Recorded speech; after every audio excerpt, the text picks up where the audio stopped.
What's up guys? So ayan, kararating lang uli natin dito sa boarding house, ano.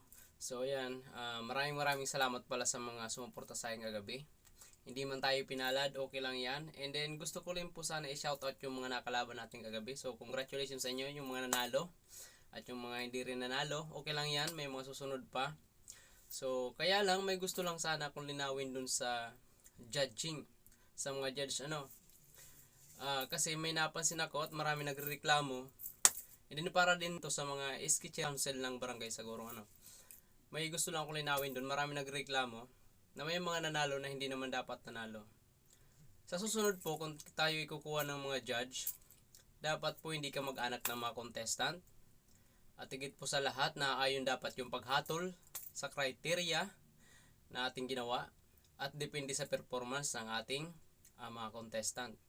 Kasi po kitang-kita naman talaga na may bias. May bias na nangyari sa ating labanan. So, ayos lang yun. Para sa akin, tanggap kung talo ako kasi may nakita naman talaga kung mas magaling sa akin. Dalawa lang ang nakita kong mas magaling sa akin.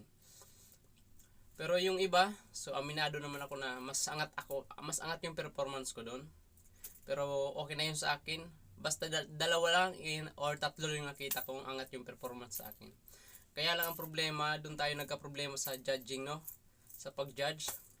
So ayan, sa mga SK Council ng Barangay Saguro, hindi lang sa SK Council ng Barangay Saguro, sa lahat ng barangay. Kung tayo po ay kukuha ng mga judge, dapat po hindi ka mag-anak ng mga contestant. At higit po sa lahat, na ayon ang paghatol sa criteria. Kasi nakakahiya po. Nakakahiya sa mga sumasali, nakakahiya sa magdadayo, pupunta pa dyan sa ating lugar para lang may pakita ang kanilang mga talento, tapos ganun lang ang mangyayari. Ano? So ayan, advice ko lang sa mga SK Council, sa lahat ng barangay sa lahat po. Wag lang po basta magaling kumanta, may tinapusan ang kukunin nating judge. Dapat ang kukunin nating judge ay yung marunong sa musika, marunong sa iba-ibang genre, at higit sa lahat, sumusunod sa criteria ng labanan. So ayan, yun lamang. So ito yung aking performance, panoorin nyo na lang. So yeah, thank you.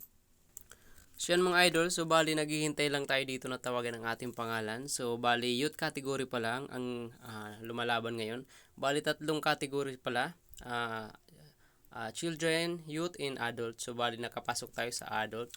Kasi matanda na daw tayo. So birthday ko pala mga idol bukas. So baka naman may panregalo ko dyan. So ayan, ito sana yung gagawin nating panghanda, no? Kung swerte tayo, birthday natin bukas.